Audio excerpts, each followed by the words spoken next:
वर्तमान में जो कोरोना संक्रमण के कारण स्थिति है, उसकी समीक्षा लगातार माननीय मुख्यमंत्री के द्वारा की जा रही है। एक इम्पॉर्टेंट इशू जो मैंने कल भी एक्सप्लेन किया था कि जो क्वारंटाइन सेंटर्स हैं हम लोगों के, उसका क्या कॉन्सेप्ट है और क्यों वो बहुत महत्वपूर्ण हैं। तो मैं खाली इतना बताऊंगा कि हम लोगों को अभी 1-2 दिन पहले हम लोगों के एक बहुत सीनियर ऑफिसर भी उनको कोरोना पॉजिटिव पाए गए और वो एक क्वारंटाइन कैंप्स में कुछ लोग को समझा रहे थे, उनसे बात कर रहे थे और जो व्यक्ति थोड़ा समस्या कर रहे थे वो खुद भी पॉजिटिव पाए गए और उनकी वजह से एक बहुत ही सीनियर ऑफिसर वो भी पॉजिटिव हुए। ये बात मैं इसलिए यहाँ पे बता रहा हूँ कि लोगों को और हम लोगों को जो स्थिति है और जो व्यवस्था की जा रही है, हमको बहुत गंभीरता से समझना होगा।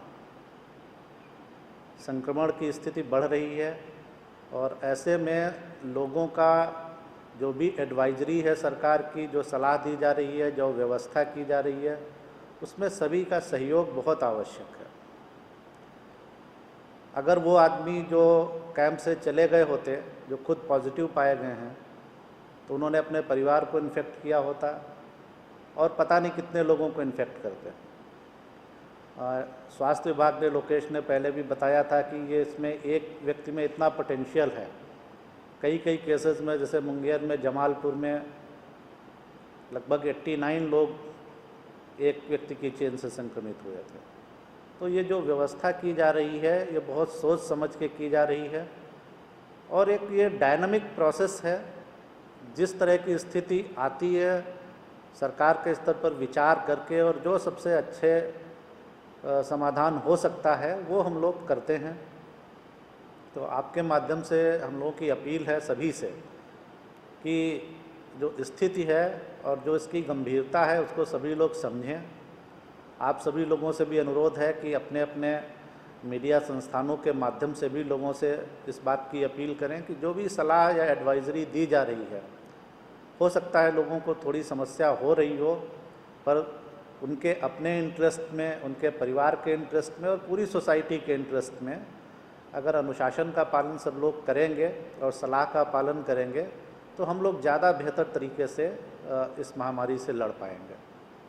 तो ये एक इशू था जो मैं अपील करना चाह रहा था आप लोगों से। कल जो माननीय मुख्यमंत्री ने समीक्षा की थी और कुछ निर्देश दिए थे, मैं जस्ट उनको बता दे रहा हूँ। तो जो पंचायत लेवल पे क्वारंटाइन सेंटर्स है, क्योंकि संख्या काफ़ी बढ़ रही है, जो ट्रेन से भी लोग आ रहे हैं, हम लोग आपको ग्रुप्स में शेयर ही कर रहे हैं उसकी इन्फॉर्मेशन। इसके अलावा बसेस से भी आ रहे हैं, वो भी मैंने कल बताया था। कई लोग अपने साधनों से भी आए हैं। इसके अलावा नई ट्रेन्स, नॉर्मल ट्रेन्स भी चल रही हैं। तो इन सबको ध्यान में रखते हुए ये निर्देश कल दिया गया था कि पंचायत स्तरीय जो क्वारंटाइन सेंटर है उसकी व्यवस्था पूरी, उसकी तैयारी पूरी अच्छी तरह से की जाए। और जो अलग अलग जगहों से लोग आ रहे हैं और उनकी टेस्टिंग हो रही है यहाँ पे एक प्लानिंग के तहत, तो जो रिजल्ट्स आ रहे हैं वो लोकेश ने कल शेयर किए थे आप लोगों से कि किस स्टेट से आने वालों में इन्फेक्शन का जो परसेंटेज पाया जा रहा है वो क्या है। तो उसी के आधार पर हम लोग योजना बना के अकॉर्डिंगली उनकी टेस्टिंग का और उनको क्वारंटाइन करने का की व्यवस्था की जा रही है। सरकार का ये स्पष्ट मानना है कि जो लोग भी आना चाहते हैं हम लोग उनको जल्दी से जल्दी लाएं और इसलिए कल भी मैंने बताया था कि लगभग 34 ट्रेन्स आने वाली थी। 1-2 ट्रेन्स का शेड्यूल थोड़ा चेंज भी होता है लास्ट मिनट, लेकिन ओवरऑल एक इंडिकेशन हम लोगों को मिलता है कि काफ़ी ज़्यादा संख्या में लोग आ रहे हैं। तो इसलिए जितनी जल्दी लोग आ जाएंगे, क्योंकि जितना विलम्ब होगा उतना इन्फेक्शन स्प्रेड करेगा। जिन जगहों से ये लोग आ रहे हैं वहाँ कई जगह पे बहुत ज़्यादा इन्फेक्शन का लेवल है। तो इसलिए ये एक डिलिब्रेट डिसीजन था कि जल्दी से जल्दी लोग आएँ और इसके लिए जो नोडल पदाधिकारी, नोडल विभाग है आपदा प्रबंधन विभाग, और उसके लिए ट्रांसपोर्ट सेक्रेटरी इसके नोडल हैं, सभी लोग बहुत मेहनत कर रहे हैं, सभी जिला पदाधिकारी बहुत मेहनत कर रहे हैं। आप समझ रहे हैं कि एक एक दिन में जितने लोग आ रहे हैं उनको वहाँ पर हैंडल करना ये बहुत चुनौतीपूर्ण कार्य है, लेकिन इसको किया जा रहा है। इसके अलावा फॉरेन ट्रेवलर्स का भी शेड्यूल मैं बहुत जल्दी शेयर करूंगा आपसे, उसके बारे में भी वो लोग भी आने वाले हैं। और अन्य जो भी आवश्यक व्यवस्था जो भी समझी जा रही है, प्रतिदिन इसकी समीक्षा की जाती है और परिस्थिति के हिसाब से निर्णय लिए जा रहे हैं। तो जो भी आवश्यक होगा, जो भी मदद की ज़रूरत होगी, वो सब किया जाएगा। आप जानते हैं कि माननीय मुख्यमंत्री ने हमेशा कहा है कि आपदा की घड़ी में सरकार के खजाने पर पहला हक आपदा पीड़ितों का ही है, और सरकार इसी दृष्टि के साथ काम कर रही है। जो कुछ फिगर्स मैं अभी शेयर करना चाहता हूँ, आपदा राहत केंद्र जो हमारे अभी चल रहे हैं 158, और ये उन लोगों के लिए थे जो विभिन्न शहरों में लॉकडाउन के कारण लोग फंसे हुए थे या ज़रूरतमंद थे, रिक्शा चालक, ठेला वेंडर, दिहाड़ी मजदूर। इनमें अभी लगभग 74,000 लोग इसका लाभ उठा रहे हैं। जो ब्लॉक क्वारंटाइन सेंटर हैं उसकी संख्या बढ़ के आज 5,162 हो गई है, 5,162। और इनमें रहने वाले लोग जो कल 2.25 लाख थे, उनकी संख्या बढ़ के 2,70,294। इतने लोग अभी ब्लॉक स्तरीय क्वारंटाइन सेंटर में आवासित हो गए हैं।